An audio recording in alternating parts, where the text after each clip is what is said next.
Welcome to Inner Earth and Nature Kingdoms. Interview with Dianne Robbins, Part 2 of 2. For over 25 years, well-known American telepathic communicator and author Dianne Robbins has been in contact with the civilizations of Inner Earth and Earth's elemental and nature kingdoms.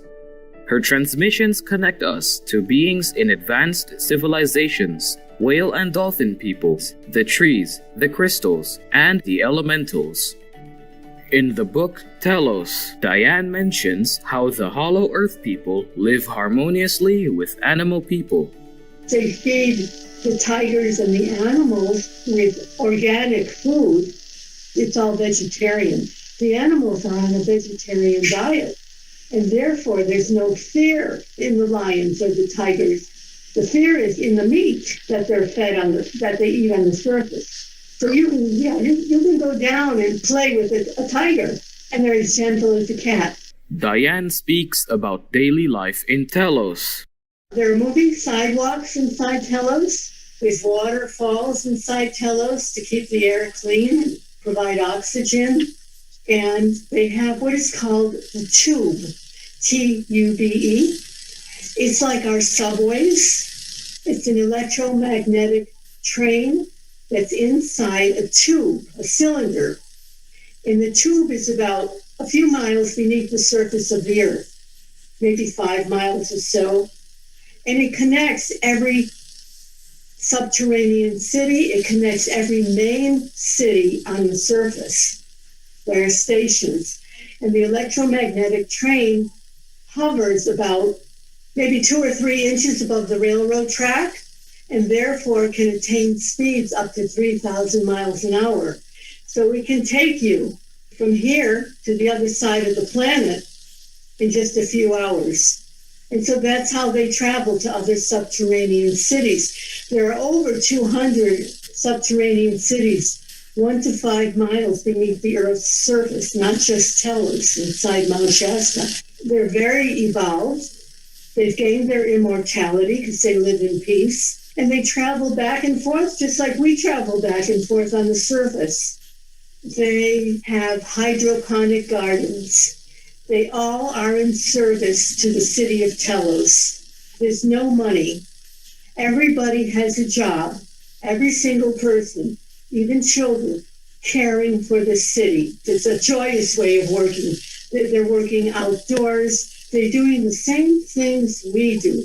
They have arts and crafts, but everything is not on a monetary basis. Everybody just contributes, and then they have what's called a distribution center.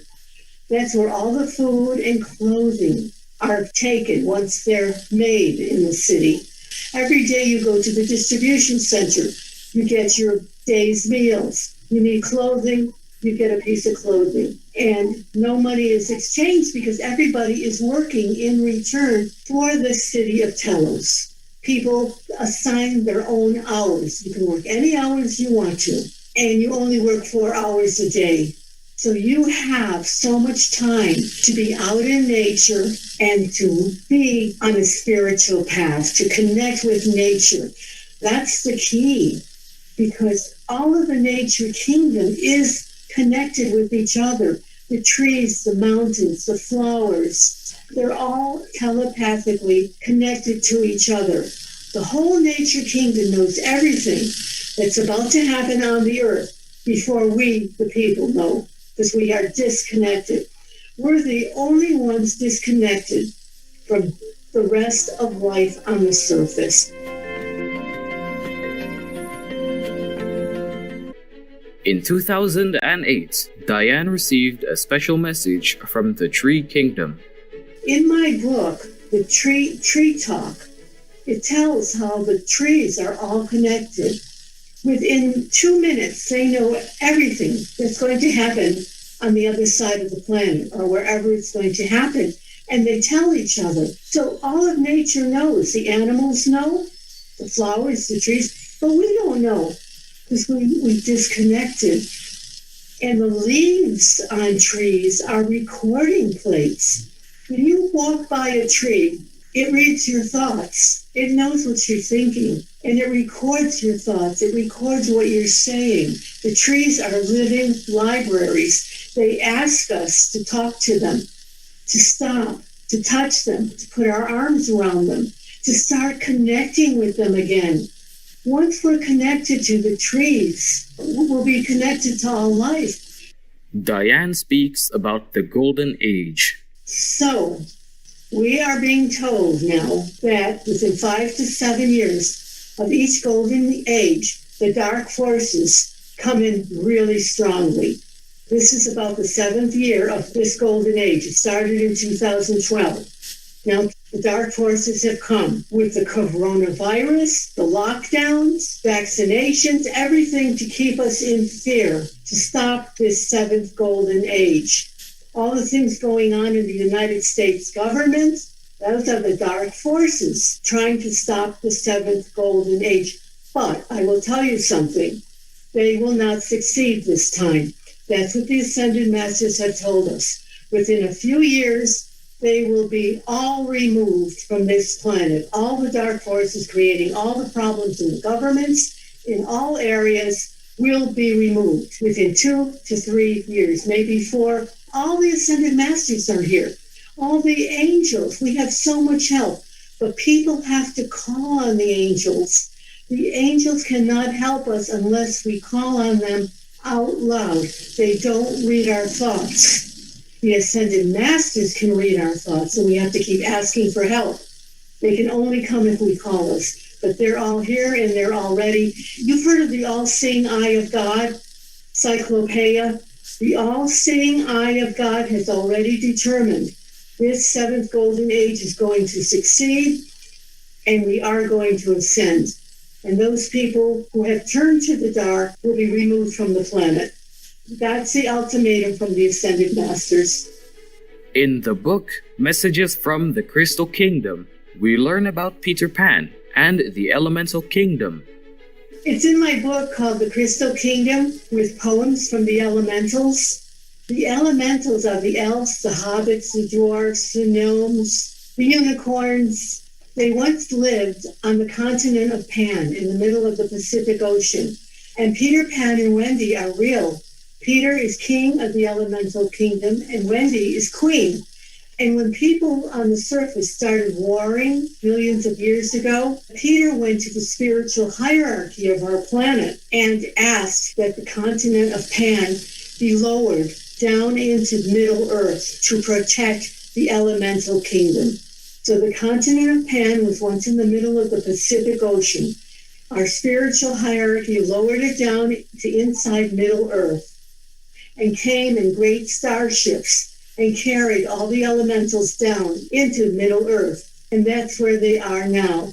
And when there's peace on the planet, the continent will be brought up back into the middle of the Pacific Ocean, along with the Elemental Kingdom. Atlantis and Lemuria will be brought back up to where they were, and there'll be peace, and we'll all gain our immortality, and we will all ascend.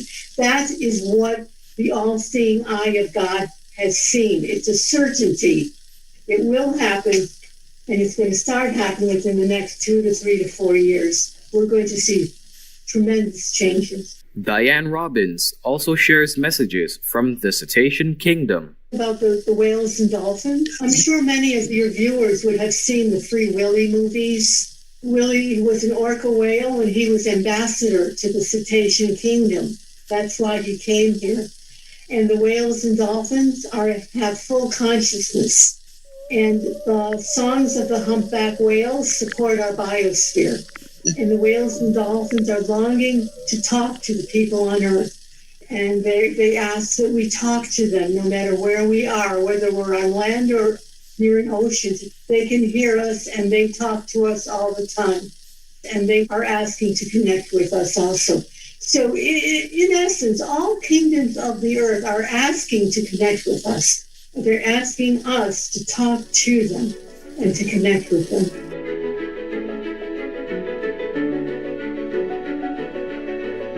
Our thankfulness to Dianne Robbins for relaying these important messages. We pray that humanity hears the calls of our peaceful co-inhabitants and embraces all beings in love. For more information on Dianne Robbins' insightful work, please visit diannerobbins.com. It doesn't matter if it's the practitioners or general Buddhist followers. If we strive to practice the teachings, love lives, and keep vegan diet, we will have great merit and will be liberated from the sufferings of the three realms. The Venerable Acharya Sonam Dorje Rinpoche, vegan. Saintly viewers, thank you for your wonderful company.